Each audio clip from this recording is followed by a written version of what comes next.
Bien, creo que hemos tenido exposiciones que se han pasado los 20 minutos, pero valía la pena escucharlas.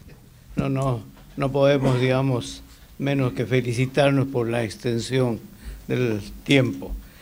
Pero aún así tenemos suficiente espacio para discutir, intervenir, pero les agradeceré dos cosas. Uno, que mencionen su nombre, porque todo está siendo registrado de cada expositor.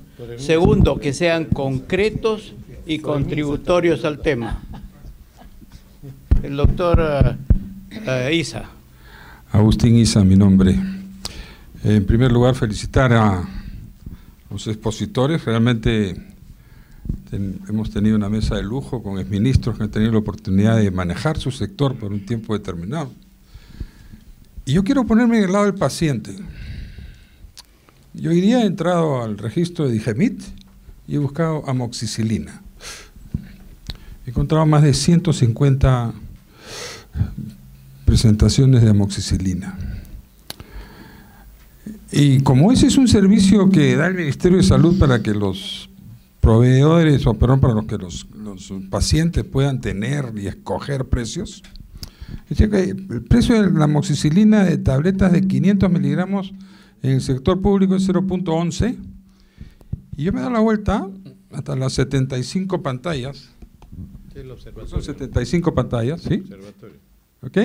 Y la última es 40 soles la tableta. ¿Ok? Y me he encontrado entonces que Digemit también se equivoca en su orientación al público, porque han hecho simplemente mala división.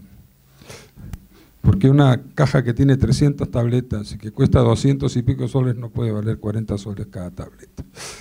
Pero en líneas generales va de 0.11 a 1.8, 1.9, 2, o sea, 10 o 20 veces el valor cuando estamos en las farmacias comunes y corrientes, cuando en el Estado podríamos comprarlo 0.11.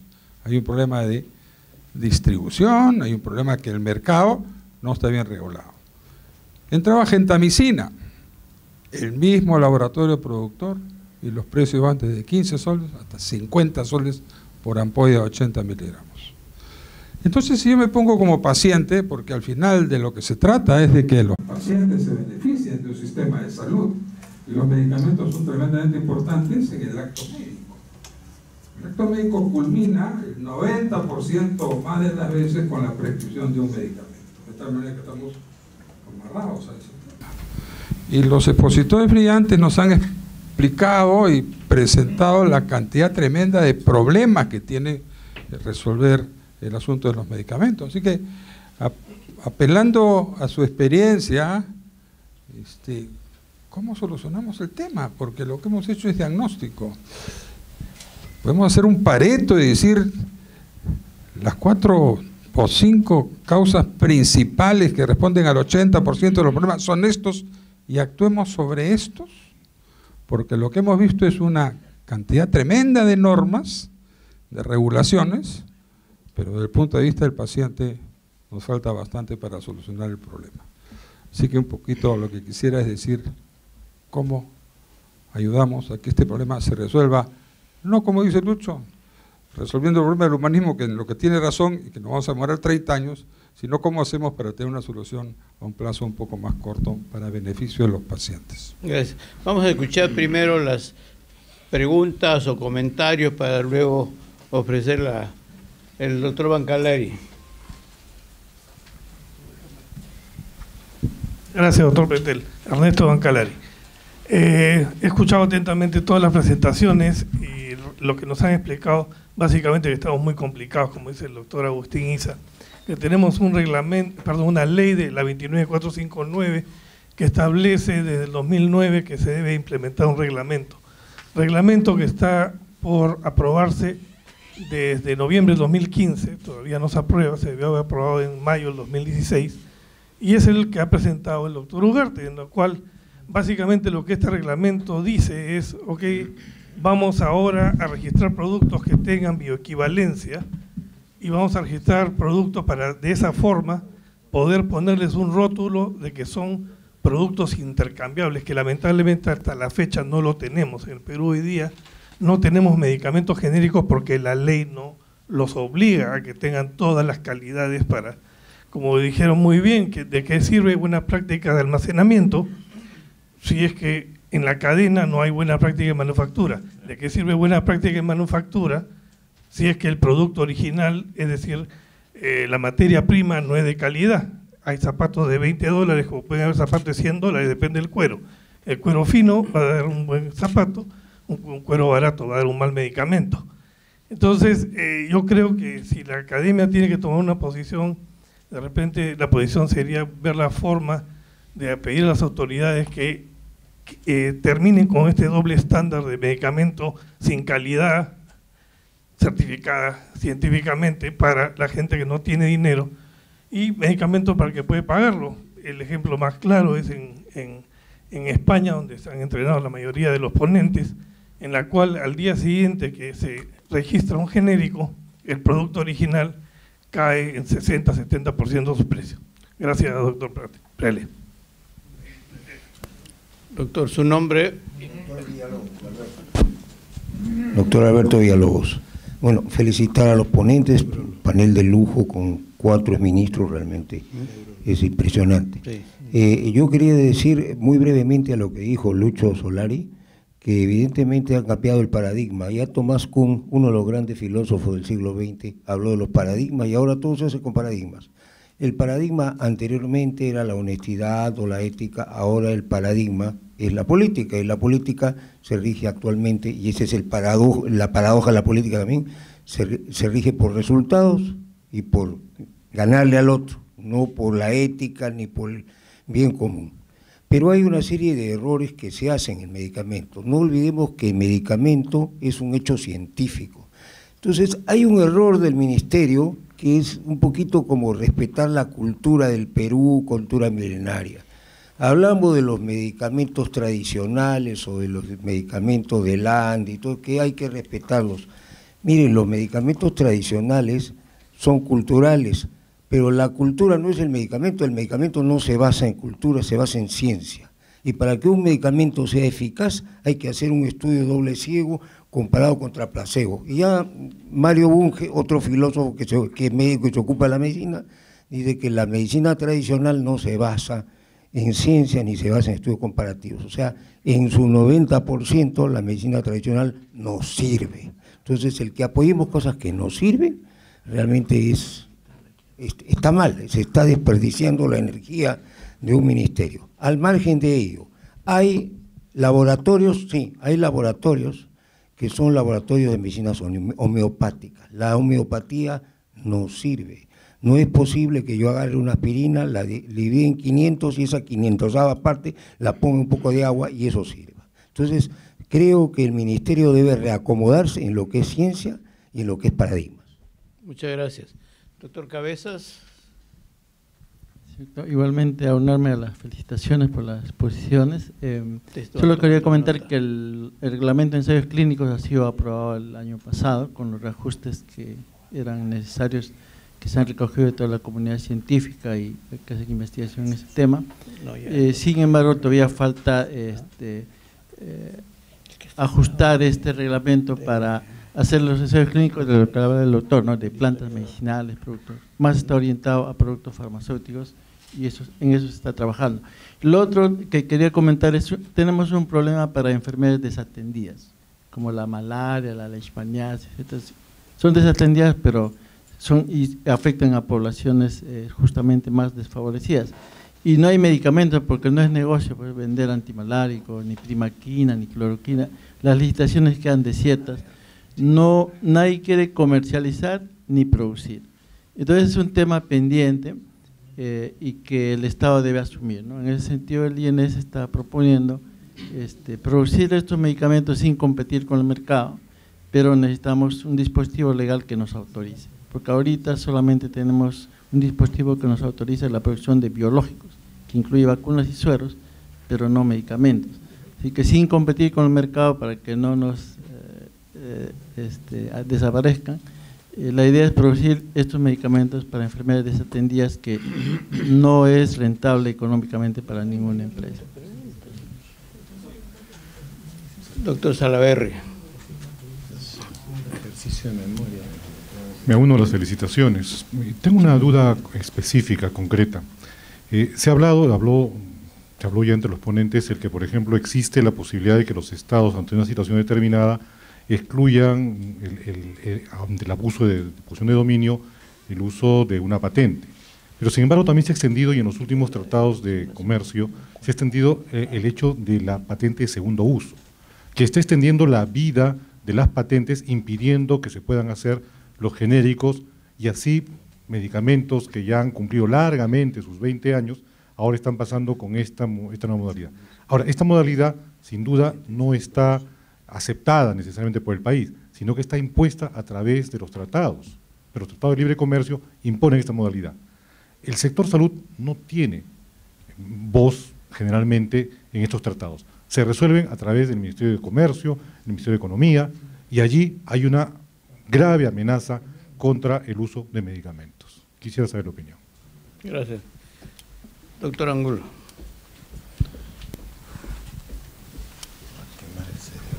Gracias. Creo que la necesidad de regulación en este campo es importante.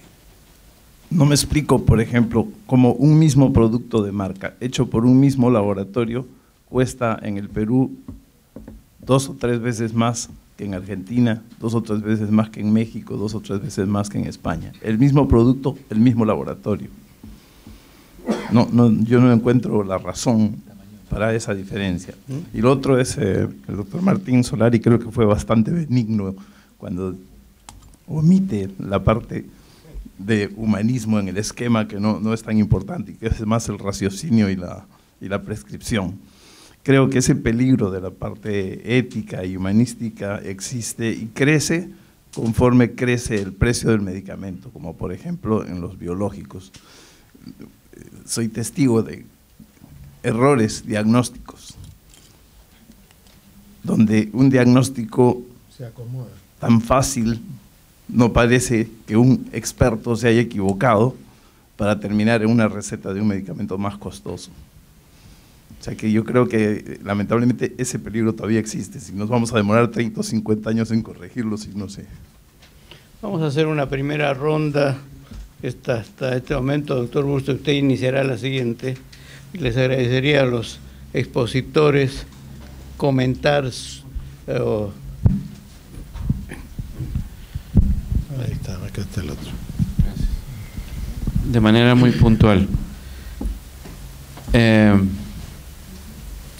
Una investigación hecha en 4 países, el 2014, abarcó algunos aspectos de carácter financiero y encontramos referencias de publicaciones financieras que señalaban que ya en ese año la industria de la salud, llamada así en estos términos, era la segunda industria legal, no vamos a ponerlas ilegales, la segunda industria legal con mayores dividendos del mundo, especialmente en los rubros de producción de medicamentos y de tecnología de última generación. Si eso es, y la proyección es que al 2030 sea la primera, o sea, nos faltan 12 años más y va a ocupar el primer lugar de la generación de ingresos legales del mundo. Y esto implica tocar el órgano más sensible del ser humano, como muchas veces he comentado, y es que es el bolsillo de los inversionistas, y por una inversión de esa magnitud matas. El 2002 nos tocó al doctor Ugarte y a mí situaciones bien curiosas en las que teníamos que alternar los roles de policía malo y policía bueno, depende con quién estábamos adelante. Los cambiábamos de vez en cuando para no aburrirnos de hacer siempre el rol de malo o el rol de bueno, sobre todo en temas de este carácter financiero y presupuestal. Y el caso más paradigmático que recuerdo, y él lo recordará, es de un laboratorio al que lo invitamos y le dijimos que lo felicitábamos porque dentro de su staff tenía visionarios, profetas y clarividentes. Entonces nos miraban con la cara medio en sesgo Sí le digo, porque resulta de que ni siquiera se ha pasado de la fase de elaboración de los presupuestos y las requisiciones para los siguientes años, y acabamos de descubrir que su insumo ya está depositado en los almacenes del Ministerio de Salud de una de las regiones. Entonces, o sea, sí, exactamente, o sea,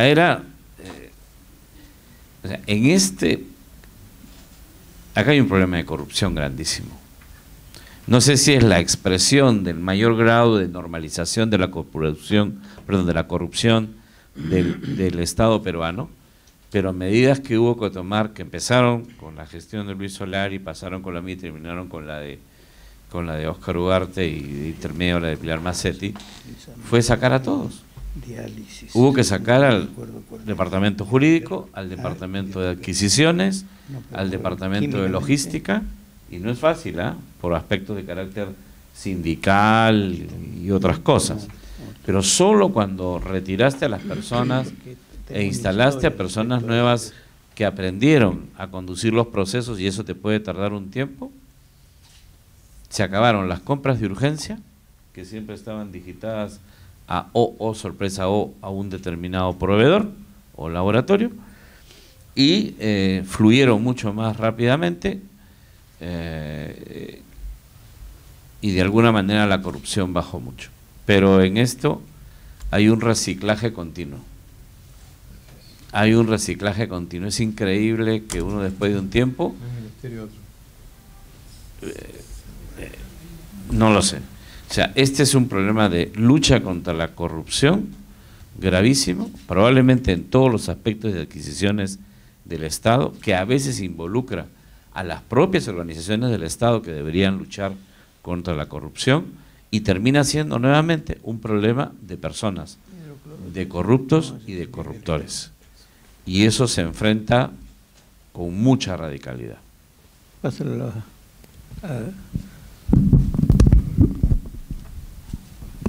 El doctor Issa tiene toda la razón, efectivamente, pero no es que no hayan propuestas de soluciones. Para cada uno de esos temas estoy seguro que los hay. Sería bueno, si luego se continúa desarrollando estos temas, entrar en concreto. ¿Cómo reducir, por ejemplo, estos costos tan altos, además arbitrarios, como hemos visto, de productos importados que tienen el beneficio de no pagar impuestos, etcétera, etcétera? Ese es con medidas de regulación firmes.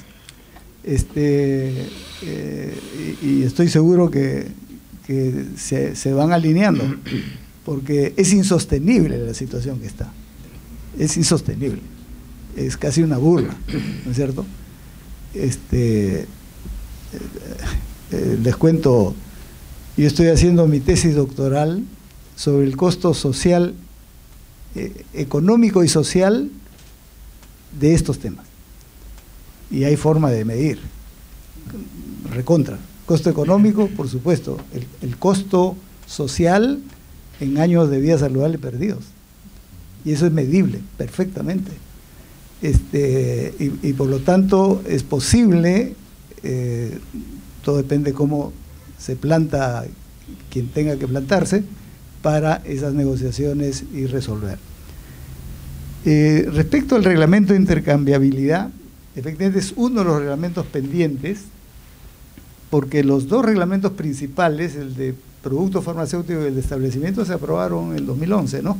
Y se demoró, la ley salió en el 2009, se demoró 2 años, porque esos reglamentos tenían que pasar por la OMC, por el Pacto Andino, tenían que ser revisados, que no incumpla tratados, etcétera, y demoró. Pero salieron en el 2011. Pero a eso se le han ido añadiendo, acaba de salir efectivamente el de ensayos clínicos, y está pendiente el de intercambiabilidad. Pero la propia ley advierte que el tema de la intercambiabilidad es un tema acotado a determinados productos. Les digo, pidan visitar cualquiera de los laboratorios en el país. Yo he visitado, me invitaron en determinadas circunstancias, y uno ve, por ejemplo, cómo los frasquitos de salbutamol, estos envases, como en cualquier cadena de producción, como las Coca-Colas, pasa por ahí, ¿no es cierto? Van los frasquitos, pasa a otro sitio donde le ponen en líquido, lo sellan, y luego esa misma cadena se divide en dos. Una que va para acá, que es el de marca, que le ponen un etiquetado, y otra que va para allá, que es el genérico, que le va a vender al sector público, porque es gran negocio venderle al sector público en las compras corporativas. ¿Eso necesita estudio de intercambiabilidad? No, pues. Y eso es gran parte de los productos. La propia producción lo demuestra. Y quienes desde los laboratorios critican eso, que digan quién. ¿Qué laboratorio que está vendiendo Bamba? ¿No es cierto? No lo van a poder demostrar.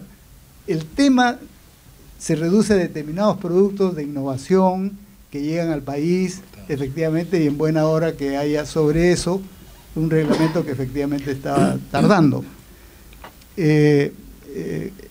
Creo, además, que el doctor Cabezas tiene mucha razón, porque es un tema que, por lo menos, yo no lo toqué, pero es un tema crítico, el de las enfermedades desatendidas. O sea, ya no hablemos de las huérfanas, ¿no? Sino, porque las huérfanas son las raras, pero hay enfermedades desatendidas que son comunes, como la malaria. Y hay productos que no se producen en el país porque no es negocio, ni a nivel internacional.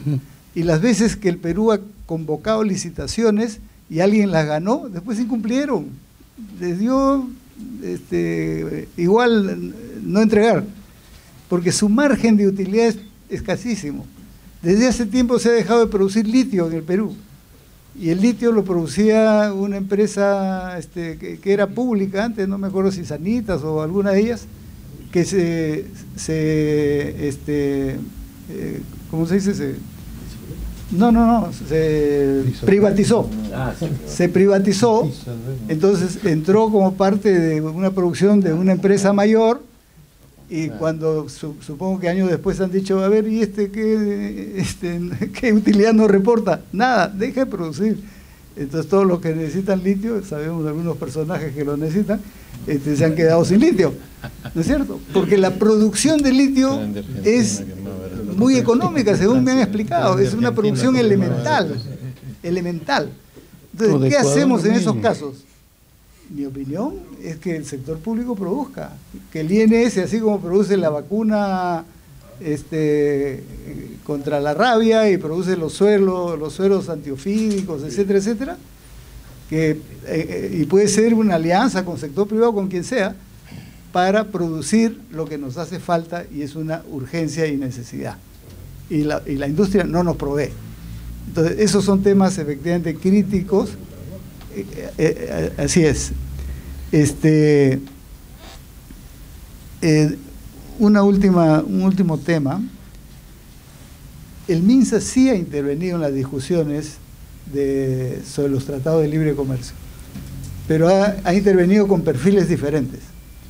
En el Tratado de Libre Comercio con Estados Unidos, que se realizó en 2005, 2006, estaba la ministra Pilar Macetti. Y la ministra Pilar Macetti se paró firme y no permitió que introduzcan el párrafo que decía que el Perú renunciaba a las excepciones de Doha.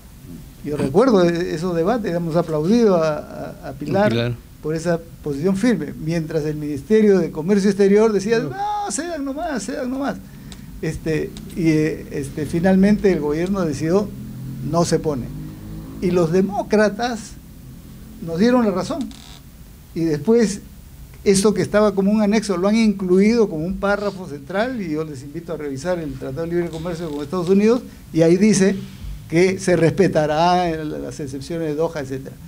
Cuando se discutió el Tratado de Libre Comercio con la Unión Europea, yo era ministro y me tocó pasar por la misma, porque varios de los países y las empresas de la Unión Europea querían que el Perú firme.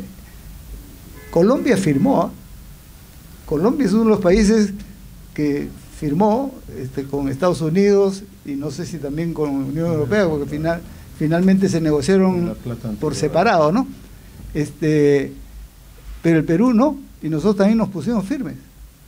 Claro, ahí hay que tener de aliado al presidente, porque si no te arrasan, ¿no? Pero no se firmó, y el Tratado de Libre Comercio con la Unión Europea tiene un párrafo expreso que dice no se renunciará a las excepciones de Doha. El problema ha sido con el TPP. Y en el TPP ya eran otros personajes, ¿no? Y ahí efectivamente el Ministerio de Salud pasó a un segundo plano, Comercio Exterior ha seguido, ahí es donde ha aparecido esto del segundo uso, y otra cosa que es más grave, y que está todavía vigente, incluso en este TPP 11, le dicen ahora, ¿no? Porque ya no está Estados Unidos, y han reafirmado, digamos. ¿Cuál es? Es la existencia, está aprobado ahí, y el Perú lo ha firmado, de cuando una empresa le disputa al Estado peruano cualquier cosa, por ejemplo, dice que tienen que registrarme mi producto, el Estado dice no por X razón, esa empresa va a un tribunal supranacional, y esa ventana está en el TPP. Y ahí perdemos, ¿no es cierto? Todos esos niveles supranacionales, ahí perdemos. Bueno, pero lo mencionaba porque depende cómo se plante uno pues en esas discusiones, y a veces te pasan por encima y a veces no pueden, dependiendo de cómo se enfrenta la situación, que además no debiera ser un problema en los funcionarios o los ministros, sino de conciencia nacional, y de hacer de eso temas que toda la ciudadanía pueda respaldar y que no pasen, ¿no? Lucho, un comentario. Gracias. Ya pasó lo de Oscar. Precisamente una verdadera Cancillería tiene que tener en sus manos el comercio exterior y migraciones. No como acá, comercio exterior está solo, tiene su juego propio y los intereses se mueven adentro de este ministerio. Cuando el comercio exterior hoy día es parte clave en la geopolítica comercial. El dinero de un país se mueve hacia otros lugares en función del interés estratégico del país de origen, además del interés comercial. ¿Y quién ve eso? ¿Comercio exterior? No, eso lo ve la Cancillería, que a la hora que se sienta a negociar, negocian lo diplomático, la cooperación, y se negocia también lo geoestratégico. Entonces, el problema que tenemos nosotros ahí estructuralmente es un problema de que a la Cancillería le han ido quitando. Nadie sabe por qué migraciones está en el Ministerio del Interior, es un misterio. Bueno, vamos al comentario rapidito. Hay dos aforismos, uno oriental para ser internacionalista y uno chalaco para ser peruano. El internacional dice, para cambiar las cosas que hacen los hombres, hay que cambiar a los hombres que hacen las cosas. Ningún partido político prepara gente para dirigir.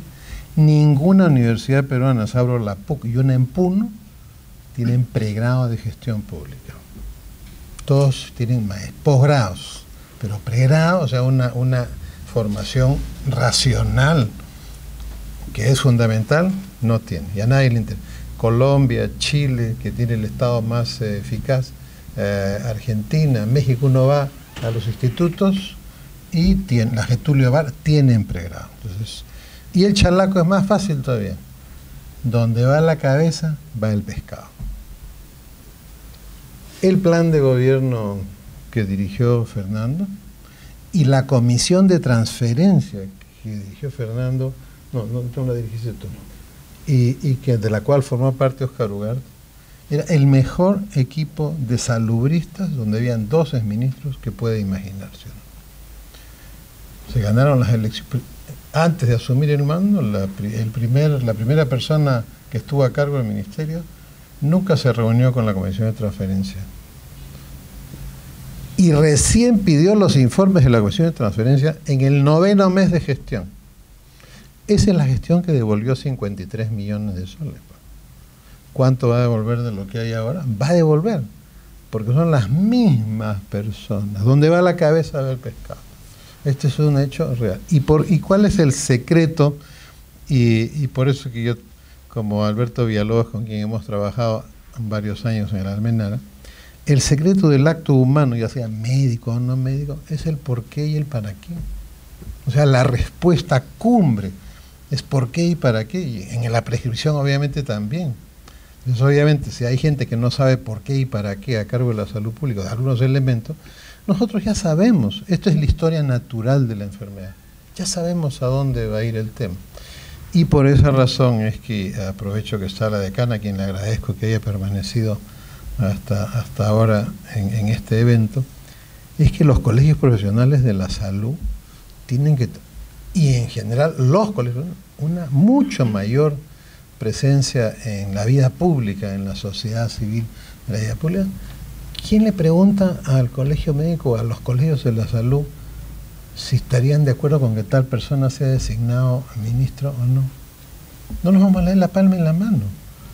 La ministra actual era la viceministra de la gestión. Felizmente fue la persona que llamó al doctor Carboni y le pidió los documentos de la Comisión de Transferencia al 9º mes, porque no iba a ninguna parte. Entonces, esta cuestión es clave, pues, o sea, y esa es la diferencia entre un acto de otro y entre un colega y otro. ¿Y dónde viene? Casualmente, la crisis, doctor Isa, es mucho mayor. O sea, y la realidad objetiva no se toma en cuenta para tomar decisiones. Por ejemplo, se quiere resolver el tema de la cobertura de salud en el Perú solamente desde el punto de vista de salud. Cuando yo no puedo tener una salud subsidiada de este tamaño y una contributiva, es insostenible. Entonces yo necesito hacer crecer la contributiva. ¿Y cómo la voy a hacer crecer? Tengo que formalizar. ¿Y cómo formalizo? Por la vía administrativa. ¡Qué locura! Tiene que ser la vía productiva. El 99.3% de las unidades productivas peruanas es MIPE. Tiene una política, y hay que cambiar la producción individual y familiar a producción asociativa para el comercio exterior. Hoy día la prenda hipotecaria es el terreno. En el otro sistema es la prenda productiva, que está toda asegurada. Se cae el avión, se hunde el barco con la producción, el seguro paga, nadie pierde. ¿Por qué no se hace eso? Porque le hace daño a los que prestan al 70% en las zonas rurales. Ahí está el sistema construido. Entonces, así yo puedo, en 10 años nada más, no 40, tener salud subsidiada que va siendo trasvasada a salud contributiva. Pero tengo que hacer formalización por la vía productiva, no por la vía administrativa. Entonces, no importa el tiempo que tome. No importa. Hay que tomar la decisión de ir definitivamente a reconstruir este tema. En este momento, la verdad ha sido sustituida por las verdades parciales. Y el que detente el poder le presenta a los que no lo tienen la verdad que quiere que miren. Entonces, obviamente, imagínense si nosotros ejerciéramos así, todos nuestros pacientes irían mal. Por esa cuestión es que este tema es clave. Para el tema de los precios, nomás quiero señalar, ustedes se imaginan de qué tamaño es el mercado farmacéutico brasilero, ¿no? Que tiene la primera población latinoamericana. Ellos tienen la Cámara de Regulación del Mercado de Medicamentos de Brasil.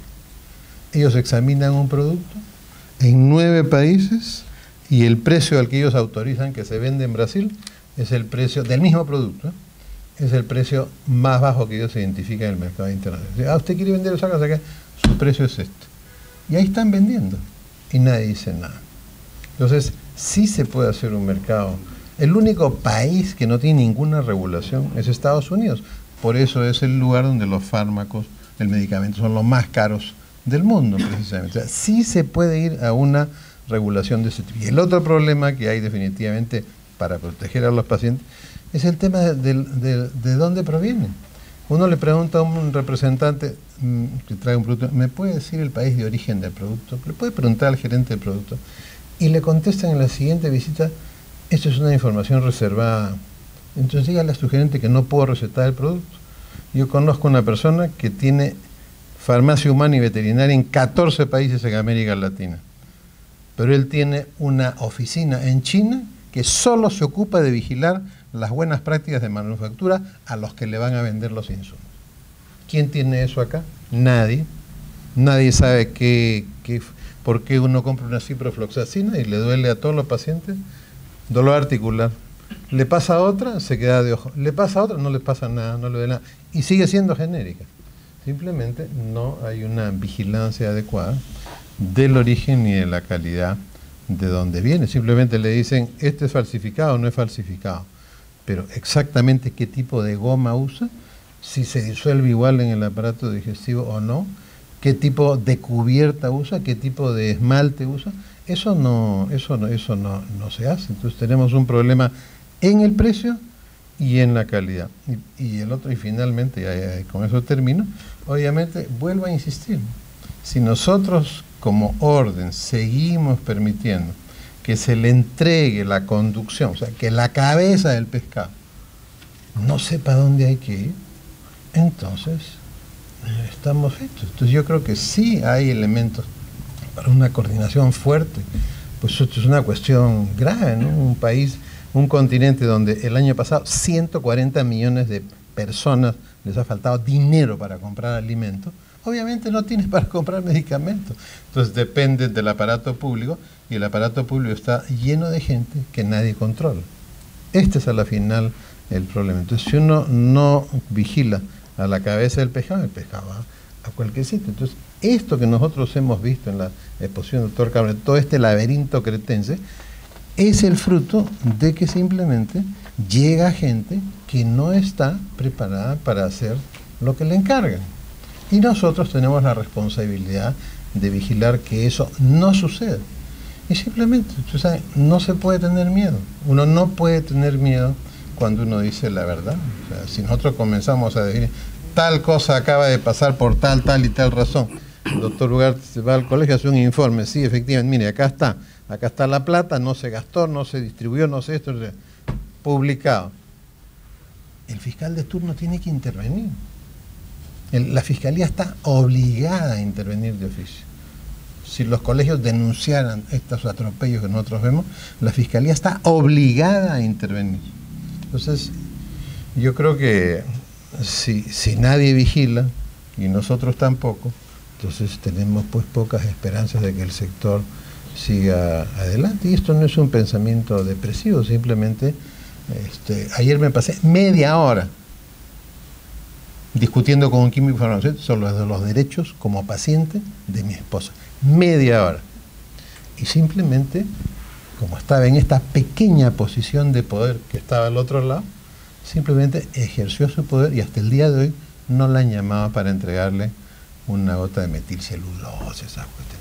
Simplemente, y nosotros no hacemos nada. No, la responsabilidad la tiene, no es seguro. La responsabilidad. A través de un seguro, o sea, no te lo da porque era a través de un seguro privado, a eso me refiero, probablemente. Pero ese no es el tema. El tema es que el dispensador dispensó incompleta la receta, violando el artículo 294 del Código Penal. ¿Eh? Entonces, ya, imagine qué cosa le espera a una persona que la van a atender en Huancabamba, pues, o en Ayabaca. Entonces, ese es por eso para mí el problema clave está en las personas, ¿no? Mucha gente que no sabe lo que tiene que hacer, le encargan puestos donde hay que hacer de todo. Bueno, indudablemente el tema es muy difícil de poder dar respuestas como Agustín Isa lo sostiene, porque tenemos, como lo han dicho nuestros expositores, la normatividad, pero no existe capacidad de aplicarla, no existe autoridad de aplicarla. Por otro lado, hay deshumanización en el sector médico. Yo me pregunto si dentro del análisis de la tesis del doctor Ugarte puede analizar algunas posibilidades. Uno de ellos es empoderar a la población consumidora, y eso es educándola, haciéndole saber, por ejemplo, que los genéricos sí son garantizados, porque la población generalmente va a la farmacia o acepta que incluso en estos establecimientos públicos el médico del Ministerio de Salud le receta productos de marca. Y la población lo acepta porque es pasiva. De tal manera que es un punto importante. El otro es la responsabilidad ética del cuerpo médico. Si nosotros como médicos no cumplimos con exigir o ser exigentes en nuestro recetario y además recomendamos a nuestros pacientes que también ellos exijan la alianza médico-paciente en reclamar estos derechos, pero hay que ver cómo logramos esos objetivos. Y hay una serie de ejemplos que ilustran, digamos, el escape a todos estos. Solamente menciono uno. Hasta hace algún año y medio o dos, Laboratorios Alvis producía cloroquina como genérico y lo vendía a un precio bajísimo. Lo compró otro laboratorio Alvis y ahora ese mismo producto ya no lo vende al precio que esto, lo vende 10 veces más alto a su costo. Y también hay otros ejemplos ya de relajo autoritario. Había un importador, el nombre del producto no me acuerdo, que importaba un producto que se usa mucho en las diálisis a un precio bajísimo. Llegó un momento en que le bloquearon a este importador ese producto y comenzaron otros a importar a 10 veces más alto. Y eso lo sabía Digemid.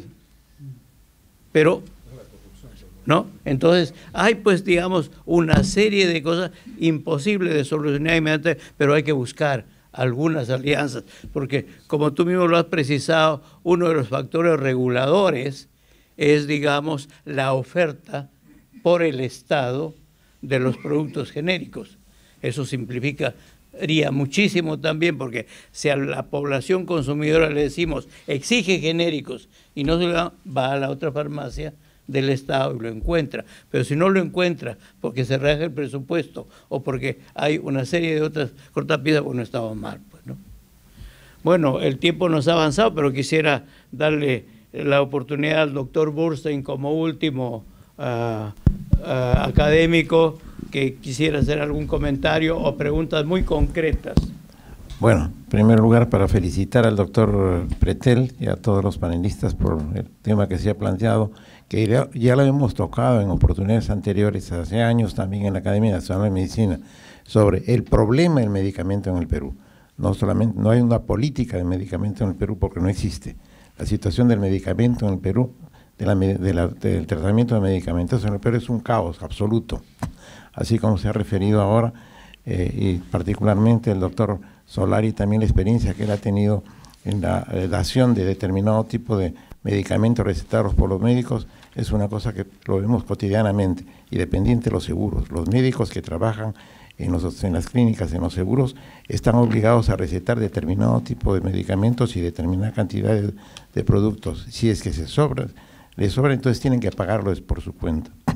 Entonces es una cosa que los seguros van haciendo en forma negativa para la administración de los medicamentos por los médicos que trabajan en estas clínicas privadas. Ahora, yo que trabajo en la parte asistencial, tanto en el sector público como en el sector privado, noto cosas que son realmente significativamente graves. Una de ellas es la imposibilidad de recetar determinado tipo de cosas, de medicamentos en la práctica privada, como rifampicina, digamos. La rifampicina en este momento no se encuentra en el mercado libre, se encuentra solamente en los hospitales. Y un paciente del CEMEFA, que está la década en el colegio médico, recién está comenzando su gestión y le deseamos toda clase de éxitos. El CEMEFA no tiene cobertura para medicamentos, solamente son cubre la parte asistencial, determinado tipo de procedimientos, pero la parte medicamentosa no la cubre. Y si es que uno receta a un médico determinado tipo de medicamentos, tiene que comprarlo en las boticas a altos precios. Y no es cierto que los medicamentos genéricos son iguales que los medicamentos de marca. Eso no es cierto. Yo tengo pacientes químicos farmacéuticos. El control de calidad que debe garantizar. A eso voy. El control de calidad debe ser muy exigente. Químicos farmacéuticos que son pacientes míos por manifestaciones alérgicas me dicen, por favor, doctor, no me recete medicamentos genéricos. La desloratadina no sirve para nada, la genérica, ¿no? Y eso no tiene control. Que tiene que corregirse también. Eso, hay una serie de factores que son dependientes de corrupción inclusive, ¿no? Y los medicamentos que pueden ser producidos por las entidades del Estado, como el Instituto Nacional de Salud, tiene problemas en la producción de medicamentos, no solamente los medicamentos biológicos. Actualmente no existe la tuberculina, no existe el PPD para poder hacer un tratamiento inicial con biológicos. ¿Por qué? Porque no se puede conseguir en este momento. Tenemos hace tiempo no insuficiencia, sino carencia de tuberculina. Para los pacientes que tienen leishmaniasis o que tienen lepra inclusive, tenemos dificultades para conseguir la medicación. Yo que hago por la cosa de lepra, tengo medicamentos guardados para darle a los pacientes que tienen reacciones lepróticas, inclusive porque la talidomida es costosísima en la calle y tenemos que darle a través de los mecanismos que vienen de la OPC la medicación que tenemos reservada. O sea, la política, el problema del medicamento es realmente espantoso y creo, no solamente por estas misceláneas que vamos tocando de dificultades medicamentosas y la no cobertura por unos seguros de la parte medicamentosa y el abuso en las clínicas para comprar medicamento por cuenta propia son mucho más caros que en la calle, en las clínicas privadas. Entonces hay toda una serie de distorsiones que son realmente espantosas. Creo yo que la iniciativa que ha tenido el doctor Pretel, de que la Academia Nacional de Medicina, con la colaboración de distinguidas autoridades, colegas nuestros que han tenido la experiencia gubernamental, puedan sacar en un momento determinado tipo de recomendaciones y hacer realmente un trabajo para hacer del problema del medicamento una recomendación para que se cree una política del medicamento en el país. Debe ser uno de los propósitos que debe tener la Academia Nacional de Medicina, porque nos corresponde. Nos corresponde porque hay factores de carácter ético que son importantes. Y la Academia Nacional de Medicina se está transformando en una reserva moral para la medicina que no está comprometida y no debe estar comprometida con intereses subalternos. Creo que nos corresponde, pero tocando una serie de factores que intervienen que son complejos. Y eso requiere pues estudio, requiere dedicación y requiere de la buena voluntad de todos los que están aquí, que han expresado sus ideas, pero que deben ser plasmadas en alguna forma en aspectos concretos para ver en cada uno de los puntos con qué ideas podemos colaborar y tratar de que eso se logre solucionar. Muchas gracias. Me gustaría escuchar los comentarios de la doctora Cavani precisamente. Estaba escuchando con suma atención las exposiciones. Yo creo que, primero, doctor Solari, tenemos poco más de 3 meses en la gestión. Ya estuvimos 2 veces en televisión hablando de medicamentos justamente por esta concentración de la compra de las cadenas. No solamente porque la cadena tenga mayor punto de venta, que eso es un problema, pero además porque la cadena que se ha comprado tiene quien produzca. Química Suiza le produce los medicamentos y ellos mismos maquilan sus medicamentos y le van a poner nombre. Y a la hora que vendan le va a permitir a esa cadena saber a qué laboratorio compra y a qué no le compra y quién compite con su propio producto y cuál no. Cosas que no se han tratado en público pero que los hemos analizado desde el colegio. Más allá van a entrar a competir con una fuerza desmedida frente a otras empresas que puedan vender más o menos barato, o sea, va finalmente a fijar precios. Eso es un problema serio. Pero además el problema más serio, como lo ha visto el Colegio Médico, es esta caída de la última licitación del MINSA. El MINSA no se abasteció con suficiente cantidad de medicamentos, no funcionó su licitación, y si me dejan libre las farmacias que venden en los propios establecimientos del MINSA, el que va a necesitar comprar es el paciente, es el enfermo, y el enfermo va a tener que salir de todas maneras a gastar de su bolsillo a comprar medicamentos mucho más caros. Pero si además sale y pide algún genérico, hace 3 o 4 días yo pedí un genérico en una farmacia X, no tengo. Lo pedí en otro, no tengo. Lo pedí en otro, no tengo. Entonces, un producto sumamente sencillo, fácil de comprar, no había. Los productos baratos no se producen o simplemente no los compran porque no tienen margen de ganancia. Las cadenas de farmacia o las farmacias siempre van a vender lo que les dé mayor margen de ganancia. Y si es su propio producto, va a tener la posibilidad, no ahora de repente, pero a 2 o 3 años, sí tener la posibilidad de vender con un buen margen de ganancia si no tienen finalmente otros competidores. Entonces, el Colegio Médico sí ha salido a hablar. Hemos estado conversando con el ministro Salinas a propósito del tema. Lamentablemente, los últimos 2 ministros antes de la doctora Pesa han tenido 150 días, 100 días de duración, no más, 2 meses y medio. De manera que uno conversa con uno y ya las autoridades se cambiaron a la semana o al mes siguiente. Y eso es un problema serio. Pero lo más interesante ahora, o sea, hemos salido a conversar, hemos estado en un seminario con los químicos farmacéuticos a propósito de estos problemas, pero además hemos logrado que seamos invitados dentro de las discusiones del Congreso en estos 2 o 3 meses. No teníamos presencia en el Congreso. Y eso es un problema serio en estos temas de productos farmacéuticos. Y en este momento se están discutiendo 4 o 5 proyectos de ley, ¿cierto?, sobre medicamentos, en los cuales los médicos ni fuimos informados ni teníamos idea. Ya estamos en eso. Pedro ha ido ya un par de veces a ver este tema al Congreso. Estamos reuniéndonos con gente ex IGEMITS de los de antes, o sea, para poder ver qué está pasando, ¿no es cierto?, y cuál es el histórico de lo que tenemos ahora. De manera que no solo eso, o sea, estamos ya en el Congreso como Colegio Médico, pensamos que la presencia del Colegio Médico no es un tema político, es un tema crucial dentro de la salud del país, y que lo que estamos viendo ahora es que no hay ninguna política ni de gobierno, ni de Estado, ni de nada, como para poder ver hacia dónde vamos con el tema de medicamentos. Y eso es una preocupación real del Colegio Médico. Hemos estado codo a codo con el MINSA, viendo el tema de los etiquetados de los productos estos manufacturados, porque creemos que es importante. Pero además, en este momento, las 2 o 3 proyectos de ley que han juntado en uno solo, que se han estado discutiendo acerca de venta de precios. Había un proyecto de ley que decía que los médicos solamente podíamos poner genérico y ningún nombre comercial. Y lo que continúa en el resto del proyecto de ley es que los farmacéuticos o los químicos farmacéuticos que estén en los sitios, en las farmacias, pueden cambiar el nombre, pueden darte el nombre o incluso sugerirte un producto similar.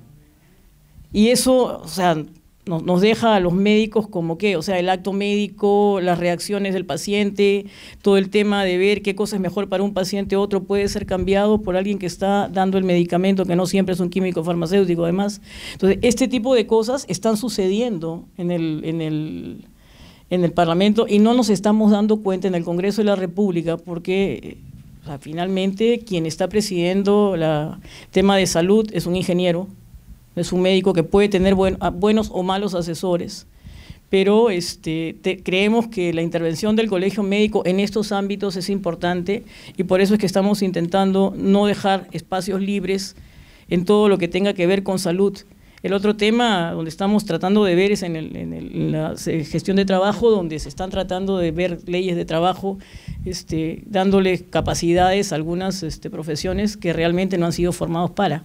Y ahí ahora hay serios problemas, no solamente entre la nuestra y alguna otra profesión, sino entre varias profesiones que se están discutiendo. Pero sí estamos en estos foros, sí estamos tratando de organizar en 90 días, ya tenemos presencia en el Congreso, ya somos invitados con regularidad cuando hay discusiones de temas médicos o de medicamentos y creemos que ese es un paso que estamos dando como Colegio Médico porque la presencia es importante y la presencia genera que también se pueda opinar.